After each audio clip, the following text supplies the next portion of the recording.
കൂനന്തൈ apartment കൊലപാതകം പ്രതി പിടിയിൽ. കൂനന്തയിലെ അപ്പാർട്ട്മെന്റിൽ ഒറ്റയ്ക്ക് താമസിച്ചിരുന്ന സ്ത്രീയുടെ കൊലപാതകത്തിലെ പ്രതികൾ കളമശ്ശേരി പോലീസിന്റെ പിടിയിൽ.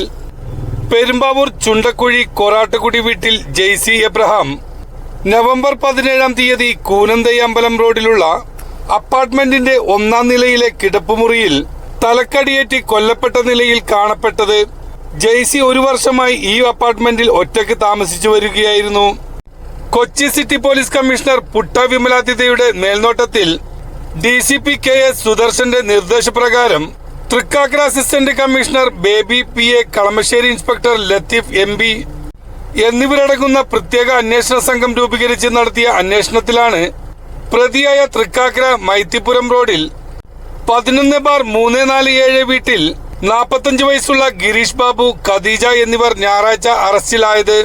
പ്രതിയായ ഗിരീഷ് ബാബുവിന്റെ കാമുകിയാണ് ഖദീജ. ഇരുവരുടെയും പൊതു സുഹൃത്തായിരുന്നു കൊല്ലപ്പെട്ട ജെയ്സി. ഓൺലൈൻ ഡേറ്റിംഗ് ആപ്പ് വഴി ജെയ്സിയെ ബന്ധപ്പെട്ട് ഫ്ളാറ്റിലെത്തിയ ഗിരീഷ് ബാബു അവിടെ വെച്ചാണ് ഖദീജയെ പരിചയപ്പെടുന്നത്. ആവശ്യക്കാർക്ക് ഇത്തരത്തിൽ സ്ത്രീകളെ നൽകുന്ന ഏജന്റായിരുന്നു ജെയ്സി. പരിചയത്തിലായ ഗിരീഷ് ബാബുവും ഖദീജയും ക്രമേണ അടുത്ത സുഹൃത്തുക്കളായി മാറുകയായിരുന്നു. ജെയ്സിക്ക് അടുത്തിടെ വീട് വിറ്റ പണം ലഭിച്ച കാര്യം പ്രതിക്ക് അറിയാമായിരുന്നു. വീട് വിറ്റ് കിട്ടിയ പണം ജെയ്സിയുടെ അപ്പാർട്ട്മെന്റിൽ ഉണ്ടാകുമെന്ന് അവർ കരുതി. സ്വർണവും പണവും കവർച്ച ചെയ്യാൻ പ്രതികൾ തീരുമാനിക്കുകയായിരുന്നു. അതിനുവേണ്ടി 2 മാസം മുന്നേ തന്നെ ഇരുവരും ഗൂഢാലോചന നടത്തി പദ്ധതി പ്ലാൻ ചെയ്യുകയും ചെയ്തു.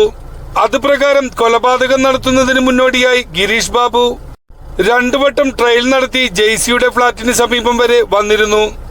15-അംഗ പ്രത്യേക അന്വേഷണ സംഘം രൂപീകരിച്ച് കൃത്യം നടന്ന ഞായറാഴ്ച മുതൽ രാവും പകലുമില്ലാതെ നടത്തിയ കൃത്യവും ശാസ്ത്രീയവുമായ അന്വേഷണത്തിന് ഒടുവിലാണ് 7-ാം ദിവസം പ്രതികൾ പിടിയിലായത്.